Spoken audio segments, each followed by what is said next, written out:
All right, we're going to go and open up for prayer right quick. Our Father, Our Father, which art in heaven, which art in heaven, hallowed be thy name. hallowed be thy name. Thy kingdom come, Thy kingdom come, thy will be done, thy will be done in earth in earth as it is in heaven. as it is in heaven. Give us this day Give us this day our daily our bread, daily bread, and forgive us our debts, and forgive us our debts, as we forgive our as debtors. we forgive our debtors. And lead us not into temptation, Lead us not into temptation, but deliver us from evil. but deliver us from evil. For thine is the kingdom, Thine is the kingdom, and the power, and the power, and the glory, and the glory, forever. forever. In Jesus' name we pray. In Jesus' name we pray. Amen. Amen. All right. So, we're going to open up for questions in-house first before we go online. Anybody in-house? Anybody in-house? We got to get Harvey another Bible. We're gonna donate Harvey a Bible.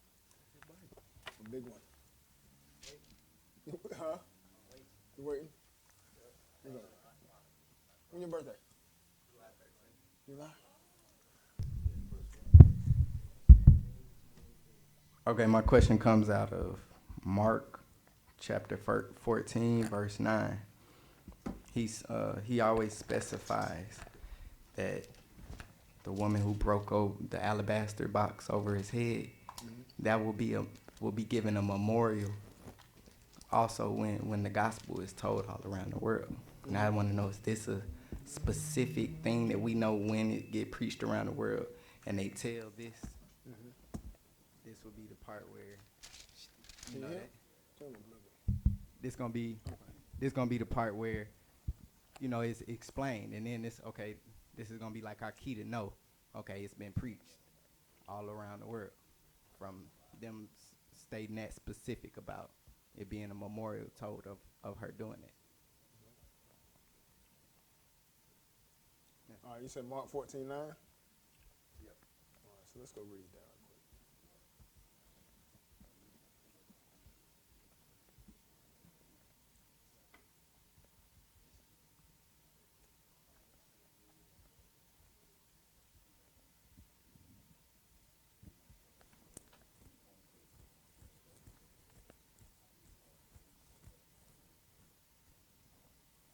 Okay, Mark 14:9. Let's bring it up to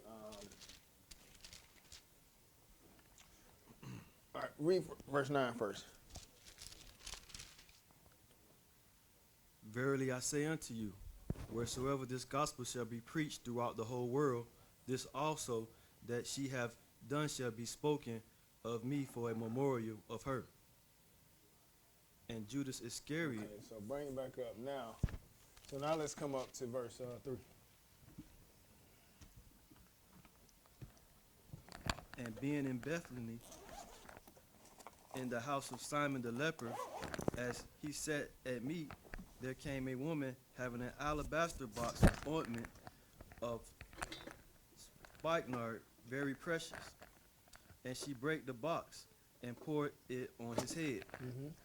And there was some that had indignation within themselves, and said, Why this waste of the ointment made? Why was this waste of the ointment made? For it might have been sold for more than 300 pence, and have been given to the poor. And they murmured against her. And Jesus said, Let her alone. Why troublest yet he her? She have wrought a good work on me. For ye have the poor with for ye have the poor with you always, and whensoever ye will, ye may do them good. But me ye have not always. She have done what she could. She is come aforehand to anoint my body to the burying. Verily I say unto you, wheresoever this gospel shall be preached throughout the whole world, this also that she have done shall be spoken of for a memorial of her. So it's almost like when we get to talking about what happened up until this time, she gonna be mentioned.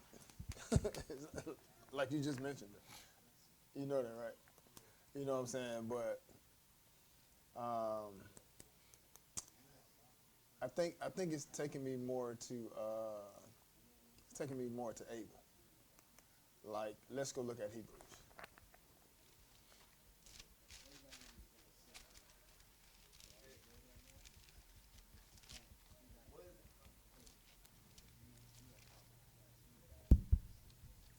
Okay, and then I want to also know, is this Mary? Mary? Okay, we'll come back and look at it.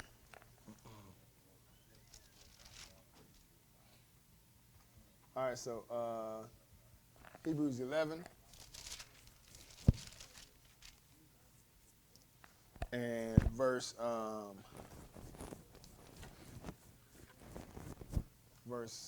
start at verse 3.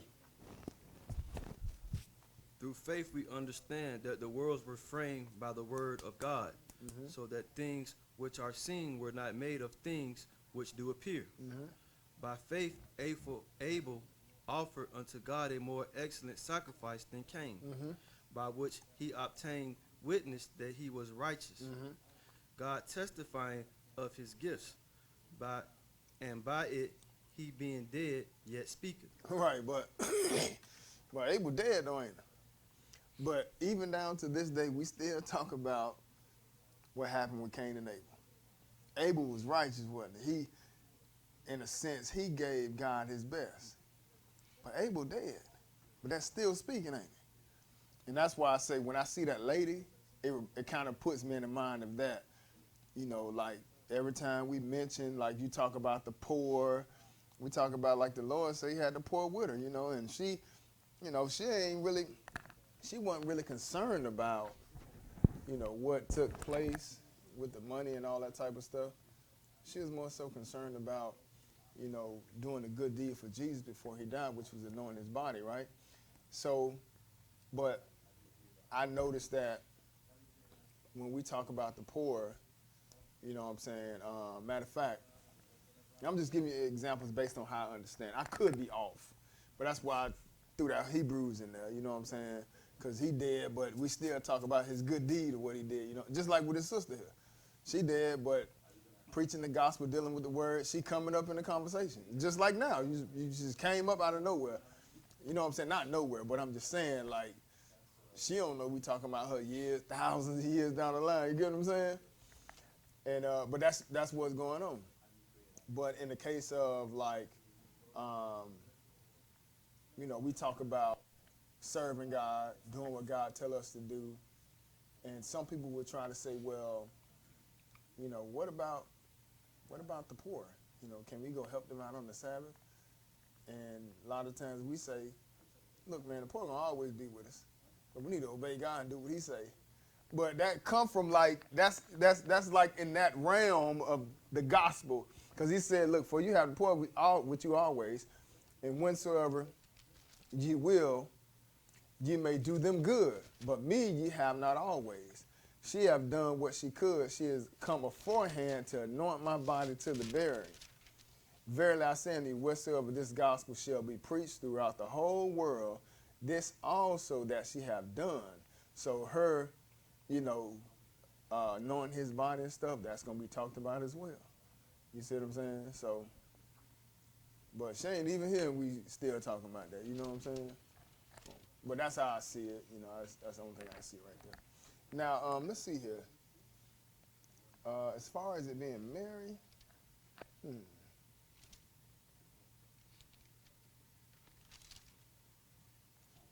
it don't say. Yeah, it don't say.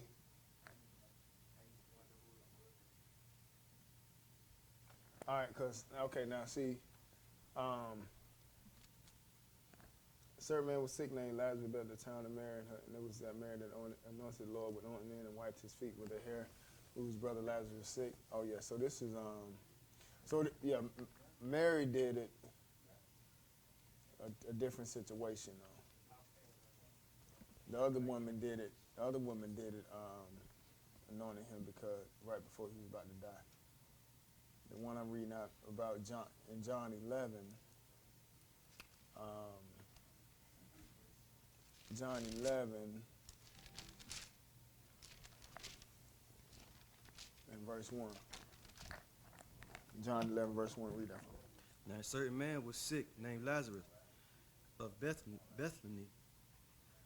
Mm-hmm. the town of Mary and her sister, Martha. Mm-hmm. It was that Mary which anointed the Lord with ointment and wiped his feet with her hair, whose brother Lazarus was sick. Oh, okay, so it's just telling you which Mary it is that that is sister to Martha, the ones that live in Bethany. That's why I said, now a certain man was sick named Lazarus of Bethany, the town of Mary, and her sister Martha. Then in verse 2 it says, it was that Mary which anointed the Lord with ointment and wiped his feet with her hair, whose brother Lazarus was sick. So let me see here.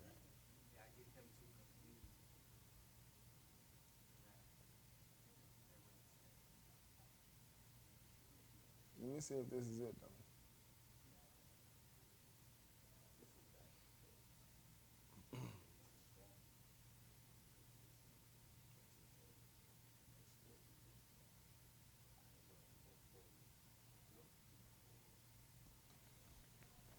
Okay, so one of them, so in John 12, the next chapter over,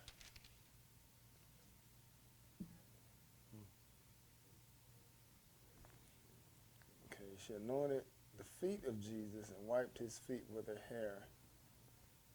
And let's see what happened right there.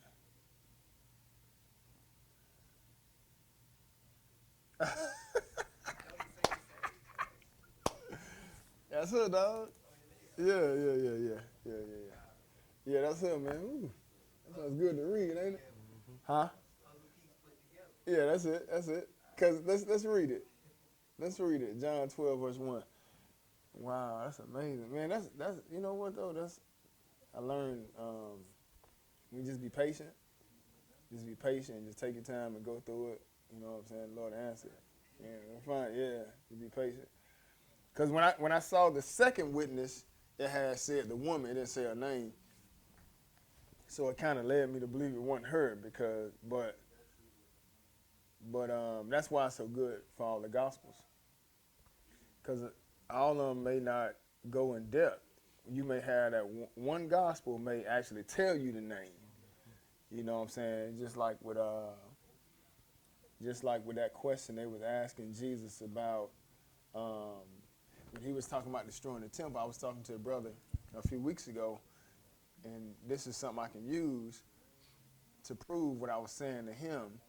He was saying how in Matthew and Mark, it talks about the abomination of desolation. And the abomination of desolation coming on the scene would put us more toward the great tribulation, the end of the world. But the question arises in Luke. Same question. When shall these things be? What shall be the sound of your coming in the end of the world? But Jesus didn't respond to that. He did respond to it, but Luke didn't write that down. Luke wrote down things that were pertaining to 70 AD and us getting ready to go into captivity. So the brother said to me, well, that got to be talking about the end of the world, you know, because Matthew and Mark talking about the end of the world. And I said, no. I said, that's not. Once you read further down in Luke 21, it's going to pick up telling us about the end of the world. But for the most part, Jesus is telling us what's going to happen in 70 AD in Jerusalem when Rome come up and sack us, right? And he was like, I just can't see that. And I'm just like, well, that's what it say. You know, he said, it says Israel going to be led away captive into all nations. That's not going to happen when Jesus get ready to return at the Great Tribulation. That's going to happen right around 70 AD. You know what I'm saying? So he wasn't seeing that, and I was telling him, you may have in two places, you may have these two brothers explain the end of the world, and then you may have one brother explain the first part of the question. Because the question that was, brought up in the first place was because Jesus told these brothers, y'all showing me this stuff to the temple? look, he gonna tear it down anyway. And the question that came up was, when shall these things be? What shall be the sign of your coming and the end of the world? Matthew and Mark answered the question about what's going to be a sign of the coming and the end of the world. Luke answered the question about when shall these things be, like as far as the temple being destroyed. You see, so you had two witnesses answering one thing, you had the other witness clearing up the first part of the question. And that's exactly what I see here. You got two people. You had, what was it? The first one was Mark 14 and 9. And then we saw something else. It might have been Luke we saw. They both said the woman. They didn't give no name. Now we come here and John, and now it's giving you the name. You see what I'm saying? So, like, you got to use these witnesses, you know, and it helps out a lot. So read that. Yeah, line upon line. Yep, here a little, there a little. So what it say in verse 1? Then Jesus 6 days before the Passover came to Bethany, where Lazarus was which had been dead, whom he raised from the dead. There they made a supper, and Martha served, but Lazarus was one of them that sat at the table with him. Then took Mary a pound of ointment of spikenard, very costly, and anointed the feet of Jesus, and wiped his feet with her hair. And the house was filled with the odor of the ointment. Then saith one of his disciples, Judas Iscariot, Simon's son, which should betray him. Why was not this ointment sold for 300 pence and given to the poor? This he said, not that he cared for the poor, but because he was a thief and had the bag and bare that was put therein. That's where Gucci don't get that from. You get the bag. Them boys reading the Bible, ain't they? Oh, goodness, they ain't read nothing. It's funny, though. We been, the Lord calling the bag back in the day. Nothing. So he said, so in other words, Judas, he wasn't really concerned about, you know, the poor, you know, because he was a thief. He had other intentions, right? So he said, he said, verse 6, not that he cared for the poor, but because he was a thief and had the bag and bare what was put therein. Go ahead. Then said Jesus, let her alone. Against the day of my burial have she kept this. For the poor always ye have with you, but me ye have not always. So it's like she had that for a while. You know, she kept that for the day of, you know, like it says, let her alone against the day of my burial has she kept this. So yeah, that's what that is, man. Because you see, we got the same response in verse 8 that we saw in Mark 14 and 9. You know, in a sense, for the poor, ye have always with you, but me ye have not always. And in Mark 14, where we started off at, it says, verse 6, Mark 14:6, it's going to say almost the same thing. Mark 14, verse 6. Go and read that. And Jesus said, let her alone. Why troubleth ye her? She have wrought a good work on me. For ye have the poor with you always. And that's what we just saw, right? So we know we got the same incident going on. But he said, look, for ye have the poor with you always, and what else? And whensoever ye will, ye may do them good. Right. So you got several opportunities to do her some good. I mean, to do the poor some good. You know what I'm saying? Look, I'm about to die. She done, and then we saw that she had put this up, you know, until the day of his burying, you know. So she kept it for that moment, seems like, up until that time. But he said, look, for you have the poor with you always, and whensoever you will, you may do them good, but me you have not always. So, yeah, that's talking about the same event, brother. Good observation. You're welcome. Any other questions in-house before we go online?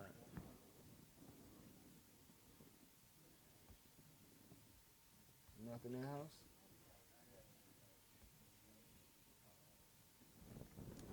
Man, that's an 8. I was so energetic, then I ate, and I just want to go to sleep. Gosh. That's my fault. Huh? That's my fault. Yeah, you shouldn't have gave me that. I was good till you that banana pudding. Oh my gosh. That dog banana pudding. Woo, Lord have mercy. Yes. I got something for that though. I got some kryptonite for that itis. It's called coffee. Iced coffee. I wasn't too sure what Solomon was talking about, but I mean, chapter 7 of Ecclesiastes, verse 26. When he was describing this woman, I just didn't understand. Like, is he saying this is a woman that is not of God, or is this is a woman that's of the world?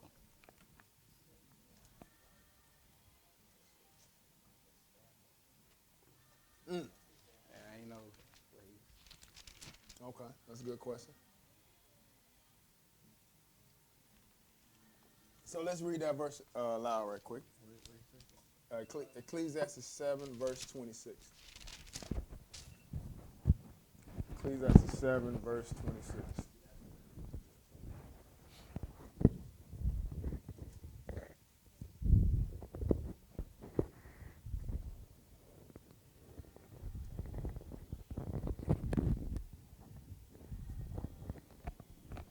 All right, you go ahead.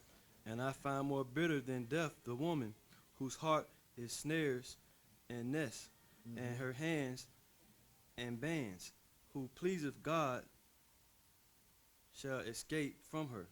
Whoso pleaseth God shall escape from her, but the sinner shall be taken by her. So it depends. It depends how we look at it. It could possibly go both ways. A woman, or it could be, you know, anything opposite of the word of God. You know what I'm saying? But let's see what it's really talking about in this case right here. Let's see. See how far we're gonna go up first. Okay.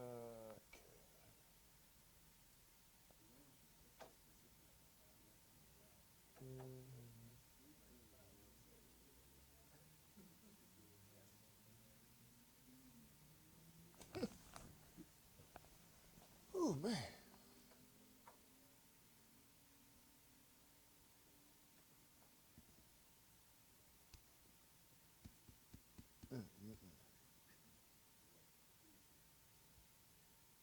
Wow.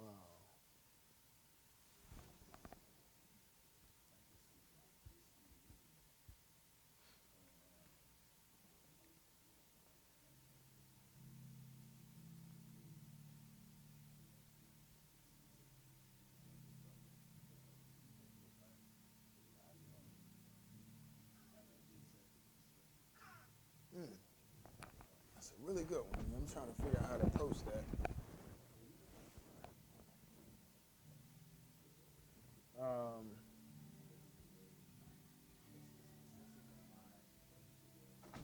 My mind want to answer it a certain way, but I don't want to answer it the wrong way. All right, let's just answer like this. Let's try both ways. All right, let's try both ways. We can do that. So let's look at start at verse 25. I applied my heart to know, and to search, and to seek out wisdom, and the reason of things, and to know the wickedness of folly, even of folliness and madness. Right. So now, what he's saying in this verse, you know, he applied his heart to know, but let's just bring it back up. Bring it up to 19. Bring it up to 19. Go and read that. Wisdom strengtheneth the wise more than 10 mighty men which are in the city. For there is not one just man upon the earth that doeth good, and sinneth not. Also take no heed unto... Okay, nah. We gonna come up a little bit more. We gonna come up some more. I think I'm starting to see it now, and I think I kind of saw it a little bit, it's leaning. It seems like it's leaning more toward, you know, wisdom and an other type. This, you know, because you got two. Like sometimes the Lord, he'll liken the word. Sometimes liken it to a woman. You know what I'm saying? Wisdom, he'll liken that to a woman sometimes as well, right? So I was trying to figure out in this case which angle the Lord was coming from. So when I look at this chapter, though, I see more of him talking about wisdom than anything. So it could be we're gonna read into it, and then I'm gonna also read some other places, and I'll show you how you can tie that into also a physical woman as well. You see what I'm saying? So let's just look at it this way first. Let's look at it the spiritual way first. All right, so start at verse 4. The heart of the wise is in the house of the morning, but the heart of fools is in the house of mirth. Okay, so just more so, you know, verse 1 and 2 kind of take you into death. You know, that's why in verse 2 it says it's better to go to the house of mourning than to go to the house of feasting. For that is the end of all men, and the living will lay it to heart. So like when you go to funerals and stuff like that, you know, you're going to pay attention to it. You really, you know, that's why I don't really make a big fuss over going to a funeral when somebody dead. You know how a lot of people try to put emphasis on you going to the funeral to pay respects, but a person dead, you don't know the person don't know what's going on. You know what I'm saying? So I'm not gonna break the Sabbath to go to a funeral just because everybody else want to look at me. And you know, if you do it on Friday, I'll be there, Lord willing. You know what I'm saying? But I'm not going on the Saturday, period. Because that person don't know nothing, you know what I'm saying, period. If you knew it or not, I'm still not going to do it. But the funeral is for who, though? The funeral is for the living. He says, better to go to the house of mourning than go to the house of feasting, for that is the end of all men. So as opposed to you know, partying and living it up all the time, look, you take yourself to a few funerals. Gonna calm you down, because you look at that type of stuff and realize, look, it can be me at any time. So that's why I say, for that is the end of all men, and the living will lay it to his heart. What else to say? Sorrow is better than laughter, for by the sadness of the countenance the heart is made better. The heart of the wise is in the house of mourning. And you know that's how it is. You know, just think about when you lose somebody and just sorrow within itself. He said, look, sorrow is better than laughter. It's almost like that toughens you up a little bit. You know what I'm saying? I mean, all of us have been through things, but guess what, though? You know, we've all lost loved ones, too, or friends and stuff like that, but you made it past it, right? You know. So he said, look, sorrow is better than laughter, for by the sadness of the countenance the heart is made better. Then he says what, verse 4? The heart of the wise is in the house of the mourning, but the heart of fools is in the house of mirth. Right, so the heart of the wise, hey, you're gonna pay it some attention. You know, you're gonna look at it and, you know, you're gonna take heed to death.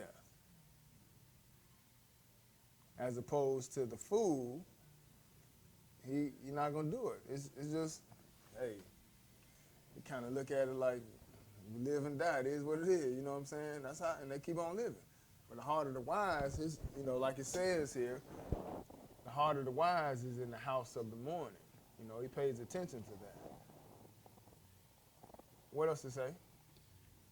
It is better to hear the rebuke of the wise than for a man to hear the song of fools. Right. So now we kind of, you know, starting to hit on this wisdom a little bit. Wise, right? It says better to hear the rebuke of the wise than for a man to hear the song of fools, right? Go ahead and read.